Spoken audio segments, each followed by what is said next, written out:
Hello everyone, मैं हूं दीपक सिंघल। स्वागत करता हूं सभी का विद्या गुरु के मंच पर। दोस्तों, ये वीडियो जो है ये होने वाली है मई मंथ के फर्स्ट वीक की, जहां पर 1 से 10 मई तक के इंपॉर्टेंट करंट करेंगे कवर। टोटल मिला के 48 टॉपिक्स होने वाले वीडियो में। वीडियो को लास्ट तक देखिएगा, बेहद इंपॉर्टेंट रहने वाली है एसएससी सीजीएल के स्टूडेंट्स के लिए, खासकर की सीएचएसएल एमटीएस जैसे एग्जाम्स के लिए अगर आप तैयारी कर रहे हैं तो बेहद ही इंपॉर्टेंट रहेगी। जैसे कि मैं हमेशा बोलता हूँ, विद्या गुरु हमेशा तत्पर है बच्चों के सिलेक्शन के लिए। कई सारे बच्चों के रिजल्ट्स आए हैं मेरे पास, पर्सनल मैसेज आए हैं कि सर बहुत आप लोगों का शुक्रिया। टीम पूरी विद्या गुरु की ऑफ कोर्स उनको एक दिन बुलाएंगे।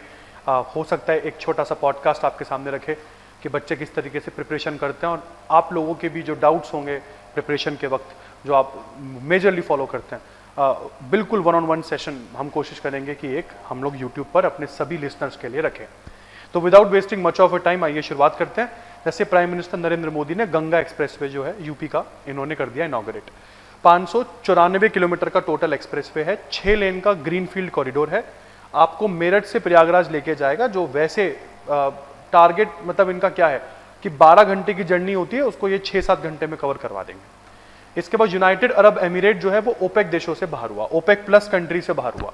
ओपेक है organisation of petroleum exporting countries plus, इससे बाहर हुआ 1 मई 2026 से ही। ओपेक को ज्वाइन किया था यूएई ने 1967 में।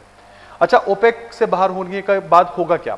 क्योंकि ओपेक जो था ना, ये हर कंट्री को एक कोटा देता था कि आपको इतना प्रोड्यूस करना है, इतना नहीं करना है आपको, तो अब ये अपने हिसाब से प्रोड्यूस कर पाएंगे। इसके बाद यूनियन मिनिस्टर अश्विनी वैष्णव और आंध्र प्रदेश के चीफ मिनिस्टर चंद्रबाबू नायडू ने यहाँ पर स्थापना करी है गूगल के क्लाउड एआई हब की, विशाखापत्तनम आंध्र प्रदेश में। तो ये गूगल एआई हब है, क्लाउड हब है, जो कि आपको आंध्र प्रदेश विशाखापत्तनम वहां पर देखने को मिला। इसके बाद ओलंपिक के bronze medal winning Indian hockey player, नाम है इनका गुरबाक्स सिंह ग्रेवाल। इनका निधन हो गया दिल्ली में 84 साल की उम्र में। ये लियालपुर जो आज की डेट में पाकिस्तान के फैसलाबाद में है, वहां पर इनका जन्म 1942 में हुआ था। इसके बाद इन्होंने मैक्सिको सिटी 1968 ओलंपिक्स में गोल्ड जीता था। 1 मई को लेबर डे हम लोग मनाते हैं। इस बार का इंटरनेशनल लेबर डे का थीम रहा ensuring a healthy psychological working environment. इसके बाद दोस्तों कर्नाटक बात करते हैं। कर्नाटक ने लॉन्च किया है भारत का पहला digital grievance redressal system gig workers के लिए। गिग वर्कर्स अपना कोई भी प्रॉब्लम अगर आप लोगों को है तो आप इस प्लेटफॉर्म पर जो है वो रिपोर्ट कर सकते हैं। ये प्लेटफॉर्म पूरी तरीके से गिग वर्कर्स के लिए है। ट्रांसपेरेंसी, अकाउंटेबिलिटी, वर्कर प्रोटेक्शन, सब चीज़ें यहाँ पर एक तरीके से ऑल टुगेदर तरीके से आपके सामने रखी जाती है। ये प्लेटफॉर्म बेस्ड वर्कर है, जहाँ पर प्लेटफॉर्म बेस्ड वर्कर्स जो हैं, जितने भी जैसे जोमेटो हो गया, स्विगी के वर्कर्स हो गए, वो अपनी कंप्लेंट रजिस्टर कर सकते हैं कि अगर उनको सैलरी, इंसेंटिव, वर्किंग कंडीशन, इन सब चीज़ों से किसी प्रकार की कोई प्रॉब्लम है। इसके बाद इंडिया ने डिप्लॉय कर दिया है आरोग्य मैत्री हेल्थ केयर इंफ्रास्ट्रक्चर। ये आरोग्य मैत्री हेल्थ केयर इंफ्रास्ट्रक्चर आपको देखने को मिल रहा है, ये जमाइका में हम लोगों ने डिप्लॉय किया है। ह्यूमैनिटेरियन असिस्टेंस और डिजास्टर रिलीफ फ्रेमवर्क के अंतर्गत ये पूरा जो आपको तामझाम दिख रहा है, ये भारत की तरफ से जमाइका गया हुआ है। इंडिया और कैरिबियन देशों के साथ इससे हमारे संबंध और बेहतर होंगे। इसके बाद कैलाश मानसरोवर यात्रा जून में शुरू होगी और ये यात्रा जो है वो अगस्त तक चलेगी। यहाँ पर यात्रा में जाने के लिए रजिस्ट्रेशन करवाना जरूरी होता है, और ministry of external affairs China के साथ कोऑर्डिनेट करके ये यात्रा जो है वो कंडक्ट करवाती है। ये यात्रा लिपुलेक पास उत्तराखंड और नाथुला पास सिक्किम, 2 जगहों से ये यात्रा जो है वो कैलाश मानसरोवर के लिए जाती है। इसके बाद प्रवीण शेख 2026 में इन्होंने विटले अवार्ड जीता है। प्रवीण शेख ने इंडियन स्किमर कंजर्वेशन के लिए, Indian skimmer conservation, Whitley fund for nature ने ये award Indian scientist Praveen Shaikh को दिया है। इसके बाद इंडियन स्किमर क्या है? Indian skimmer conservation, Indian skimmer एक बहुत ही रेयर रिवर बर्ड है, जिसको उसके ब्राइट ऑरेंज बिल और यूनिक स्किमिंग फीडिंग टेक्निक से पहचाना जाता है। इसके बाद इंडियन नेवी ने प्रोजेक्ट 17A के अंतर्गत बना एक स्टेल्थ फ्रीगेट INS महेंद्रगिरी, जो कि नीलगिरी क्लास का 6ठा जहाज है, जिसको Mazagon dock ship builders limited Goa के द्वारा बनाया गया है। इस को अपना मजगॉन डॉक शिप बिल्डर्स, अगर मैं गलत नहीं हूँ तो ये आई थिंक मुंबई में है, उनके द्वारा बनाया गया है, MDSL के द्वारा। और इस जहाज को हमने जो है वो इंडियन नेवी में शामिल कर लिया है। इसके बाद फिल्म मेकर आशुतोष गोवारिकर ये बन गए हैं director 57th international film festival of India के। तो 57वें international film festival of India के नए डायरेक्टर जो है वो निकल कर आए हैं, आशुतोष गोवालिकर। ये फिल्म फेस्टिवल गोवा में होगा इस बार। इसके बाद विश्वजीत सहाय जो है दोस्तों, ये सेक्रेटरी बने हैं डिफेंस फाइनेंस के, 1990 बैच के IDAS Indian defence account service officer हैं। इसके बाद तेलंगाना के मुख्यमंत्री रेवंत रेड्डी ने यहाँ पर विक्रम वन को फ्लैग ऑफ किया। क्या है विक्रम वन इंडिया का पहला प्राइवेटली बिल्ट ऑर्बिटल रॉकेट है, जिसको स्काईरूट एरोस्पेस के द्वारा बनाया गया है। यहाँ पर आपको रेवंत रेड्डी खड़े दिख जाएंगे।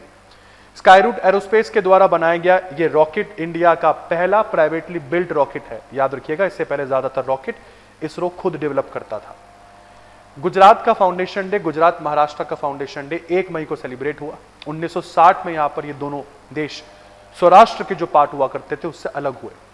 इसके बाद 2 मई को वर्ल्ड ट्यूना डे सेलिब्रेट किया जाता है। रिजर्व बैंक ऑफ इंडिया ने यहाँ पे क्लैरिफाई कर दिया है, अब बहुत इंपॉर्टेंट करंट होगा, अगर आप क्रेडिट कार्ड यूजर है और आप किसी भी बिल को पे करने के लिए या पे करने में एक दो दिन का टाइम ले लेते हैं, मतलब तो वो 1-2 जो दिन होंगे वो आपको ग्रेस पीरियड की तरह दिए जाएंगे।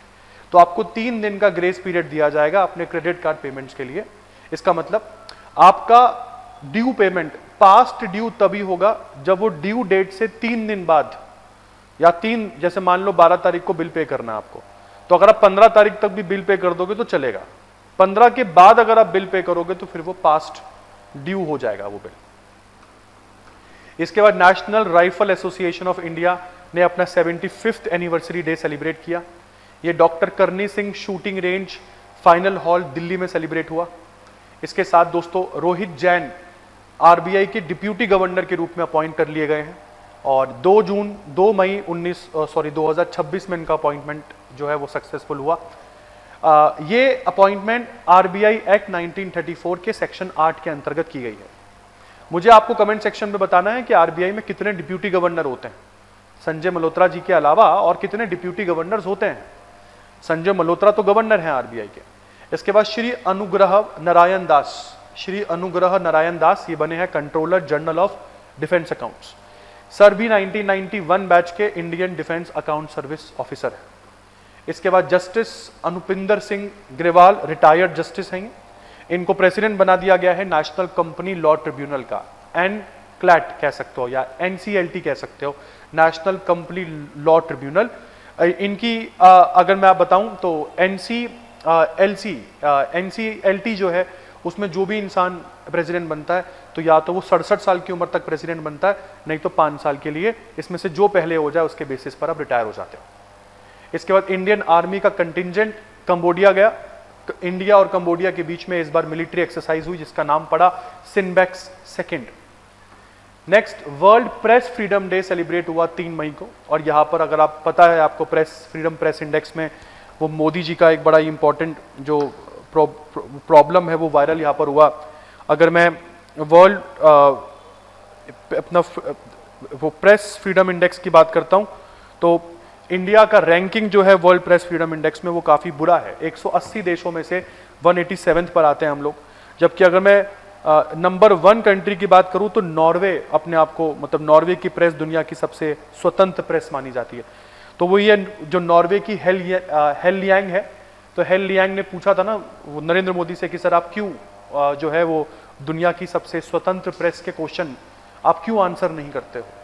तो हालांकि अब उनका फेसबुक और इंस्टाग्राम अकाउंट सस्पेंड हो गया इन सब चीज़ों के लिए।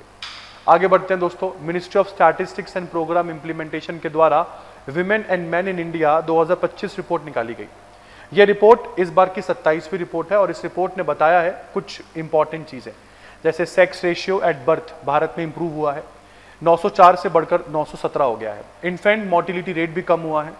जेंडर पैरिटी जो है वो हमने स्कूल एजुकेशन में अचीव कर ली है। Gross enrolment ratio higher education में बढ़ा है। लेबर फोर्स पार्टिसिपेशन रेट भी दोनों जेंडर्स में बढ़ा है और मार्जिनल मैनेजरियल पोजीशंस में महिलाओं का रोल भी बढ़ा है, बहुत ज़्यादा 102.54% के दर से बढ़ा है। तो ये फिलहाल women and men in India report 2025 था। इसके बाद तमिलनाडु बना भारत का top marine fish producing state. Bharat का top marine fish producing state बना तमिलनाडु। इसके बाद दोस्तों अंडमान निकोबार आइलैंड ने यहाँ पर Guinness book of world record बनाया। अंडमान निकोबार आइलैंड की तलहटी पर भारत का सबसे बड़ा झंडा यहाँ पर अनफोल्ड करते हुए आपको इंडियंस दिख जाएंगे। ये झंडा 60 बाय 40 मीटर का झंडा जो है वो यहाँ पर बनाया है और ऑफिशियल रिकॉग्निशन इनको गिनीज वर्ल्ड रिकॉर्ड के द्वारा दी गई है कि ये सबसे लंबा अंडर वाटर नेशनल फ्लैग है, जो राधानगर बीच जो कि स्वराज द्वीप के पास में है वहां पर इसको अनफोल्ड किया गया है। इसके बाद सिक्किम बना इंडिया का पहला पेपरलेस जुडिशरी, पहला fully paperless judiciary Sikkim. Justice Suryakant, जिन्होंने आप लोगों को कॉकरोच बोला, वही सूर्यकांत जस्टिस जो हैं, इन्होंने अनाउंस किया कि सिक्किम इंडिया का पहला राज्य बन गया है जिसने पूरी तरीके से पेपरलेस जुडिशरी को अचीव कर लिया है। इसके बाद लोकसभा के स्पीकर ओम बिरला जी ने कुछ कमेटीज अपॉइंट करी है पार्लियामेंट में, बेहद ही इंपॉर्टेंट रहेगी ये कमेटी क्योंकि ये आप लोगों से पूछी जाती है। जैसे committee on estimates, committee on estimates में 30 मेंबर होते हैं और सभी लोग लोकसभा के होते हैं। तो कमेटी ऑन एस्टीमेट्स के हेड है बीजेपी के MP doctor Sanjay Jaiswal. Committee on public undertakings में टोटल मेंबर 22 होते हैं जिसमें 15 लोकसभा और 7 राज्यसभा के होते हैं। फिलहाल इस पब्लिक अंडरटेकिंग कमेटी के हेड बने हैं बीजेपी के एमपी बैजयंत पांडा। पब्लिक अकाउंट्स कमेटी बेहद ही इंपॉर्टेंट होती है। इस कमेटी में टोटल मेंबर 22 होते हैं, 15 लोकसभा 7 राज्यसभा और इस कमेटी का हेड हमेशा ऑपोजिशन पार्टी का ही बनता है। तो पब्लिक अकाउंट्स कमेटी के हेड जो है वो इस बार बने हैं कांग्रेस के एमपी केसी वेणुगोपाल। फिर committee on welfare of schedule caste and schedule tribe, इस कमेटी के हेड बने हैं बीजेपी के MP Faggan Singh Kulaste. Sir public account committee का हेड भी ये लोग बीजेपी का ही बना देते, वो तो इनका बस नहीं चला क्योंकि पब्लिक अकाउंट कमेटी का हेड हमेशा ऑपोजिशन पार्टी का ही बनता है।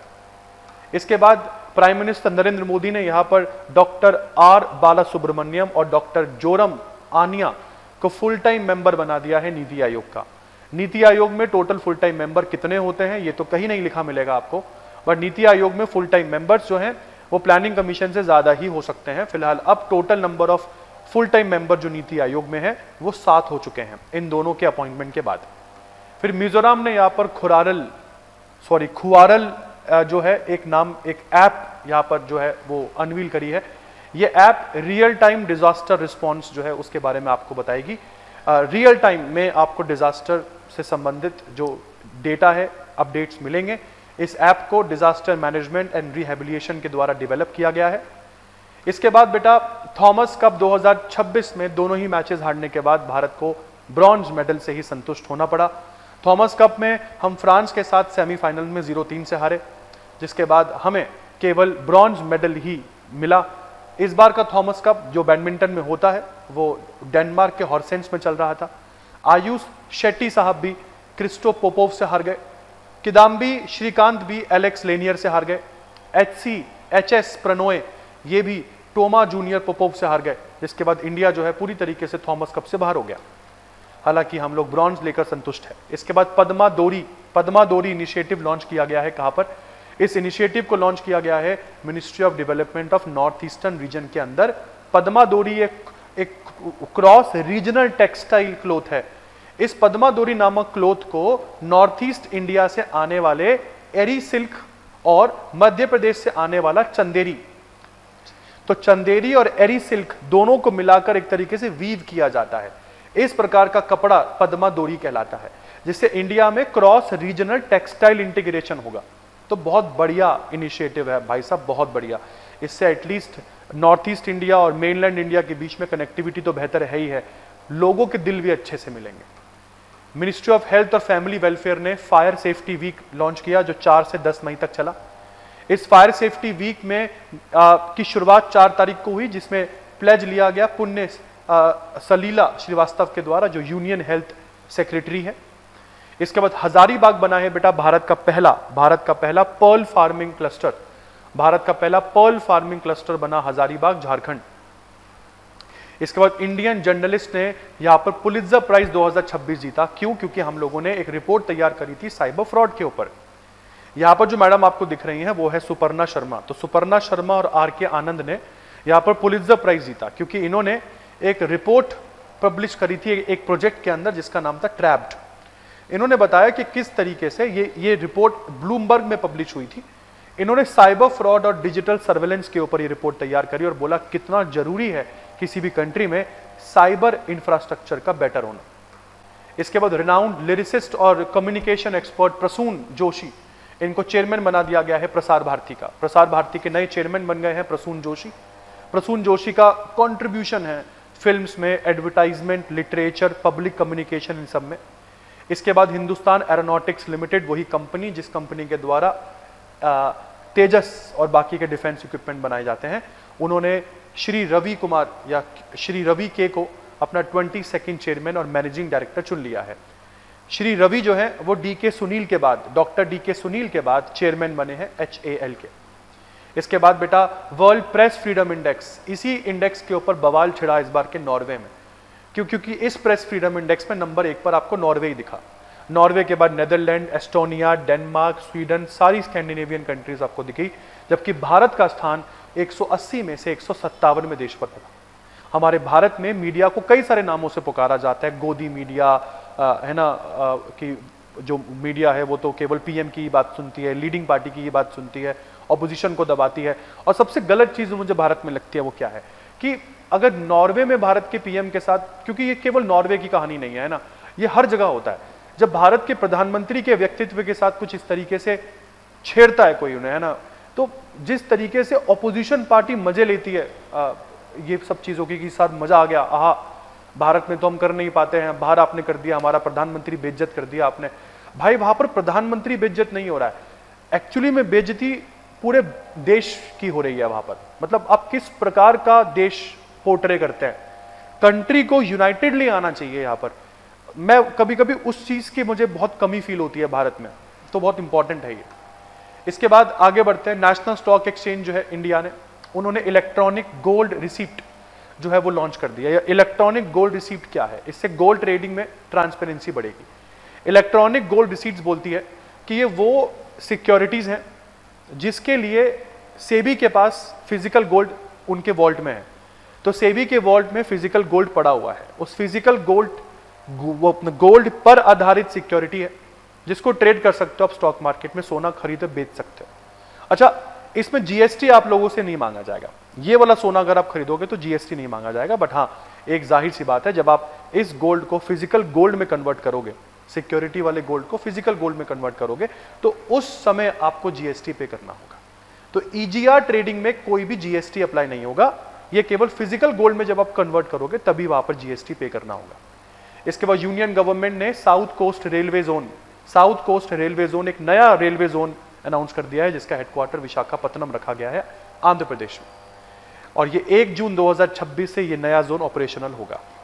इसके बाद स्ट्रेट ऑफ हॉर्मूज में बढ़ती टेंशन को लेकर अमेरिका ने यहाँ पर प्रोजेक्ट फ्रीडम जो है वो स्टार्ट कर दिया है। यहाँ पर अमेरिकी नेवी जो है वो स्ट्रेट ऑफ हॉर्मूज से जो शिपिंग है उसको सिक्योर करेगी। एक नेवल एस्कॉर्ट ऑपरेशन होगा जिससे कमर्शियल वेसल्स जो है वो स्ट्रेट ऑफ हॉर्मूज से पार करवाए जाएंगे, जिससे ईरान और यूएस की टेंशन और बढ़ती मुझे दिख रही है यहाँ पर इन सब चीजों की वजह से। इस पूरे प्रोजेक्ट फ्रीडम की जिम्मेदारी अमेरिका के सेंटकॉम ने उठाई है, मतलब साउथ सेंट्रल कमांड अमेरिका का सेंटकॉम। इसके बाद national council of educational research and training NCERT के द्वारा प्रशस्त 2.0 प्रोग्राम स्टार्ट किया गया।